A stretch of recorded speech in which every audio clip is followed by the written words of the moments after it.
Hi, welcome to GenRocket tutorials video.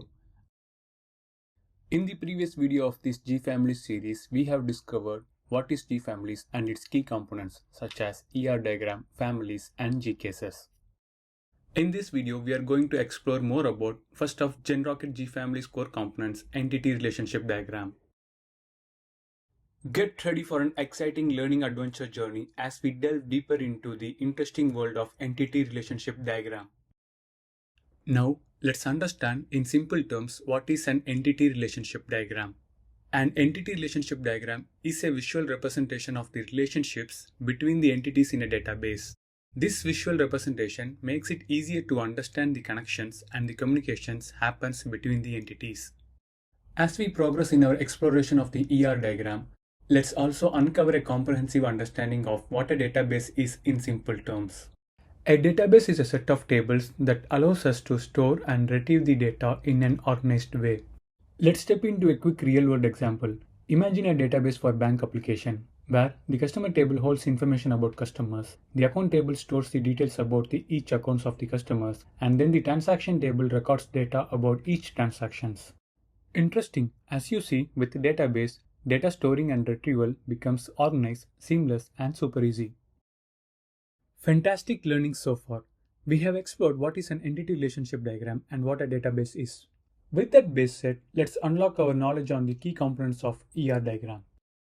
The key components in an ER diagram are entities, attributes, relationships, primary key, and foreign key. Stay tuned as we explore each of these components in detail. Alright, let's start with what is an entity in an entity relationship diagram. Entities represents the various tables in a database. For example, in a bank database, entities refers to customer table and account table. Now let's learn what is an attribute in an entity relationship diagram. Attributes represents the various columns in a database table. For example, in a bank database customer table, attributes refers to first name, last name of a customer. Great progress so far. Let's stay focused. Now, we shall explore what is a relationship in an entity relationship diagram. A relationship represents how different entities are connected with each other. Another important term to learn under this topic is cardinality. Cardinality represents the numerical relationship between two entities. The three main cardinal relationships are one-to-one, one-to-many, and many-to-many. Let's take a simple example from a bank database. Observe the relationship between branch, account, transaction, and transaction type tables. Each branch can have multiple accounts. Each account can have multiple transactions. And each transaction type can have multiple transactions. Easy. Let's keep up the pace and move on to the fourth component. What is a primary key in an entity relationship diagram? A primary key is a unique identifier in a database table that ensures each record is distinct in the table. Also, it helps to establish the relationships with other tables. For example, in a bank database branch table, the attribute ID is the primary key for the table. This primary key ID attribute ensures that each record on this branch table has an unique data. Also, if we need to connect to a branch table from any other tables, then we can use this primary key ID attribute to establish the relation. Let's charge ahead and complete the learning on the final component. What is a foreign key in an entity relationship diagram? A foreign key is a field in one table that links to the primary key of the another table. It establishes the connection between the data in two tables. For example, in a bank database account table, the attribute branch ID is the foreign key.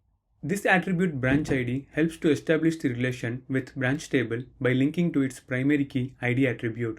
Now, with the help of primary key and foreign key, the relation is established between branch and account tables. Fantastic! Great progress so far. We have explored the 5 key components of an entity relationship diagram with some amazing examples.